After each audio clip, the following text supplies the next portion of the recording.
itong gobyerno natin ngayon, alam nila ang ginagawa nila na mali. At ang gusto nila, hindi para sabing, sorry, nagkamali, ha, patawad. Hindi yun. Ang gusto nila, mapagtakpan at maituloy ang kanilang ginagawa. Aalalahanin natin, buong daigdig ikinondem yung pangungurakot ng tatay ng presidente natin. Nakarinig ka ba ng isang salita na humihingi ng paumanhin ang pamilya Marcos sa lipunang Pilipino? Humingi na ba sila ng paumanhin?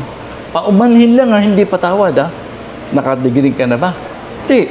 Sinasabi nga ng Pangulo natin, kinakausap niya pa yung tatay niya kasi gusto niya sundin yung mga ginawa ng tatay niya dati. Anong ibig sabihin yan?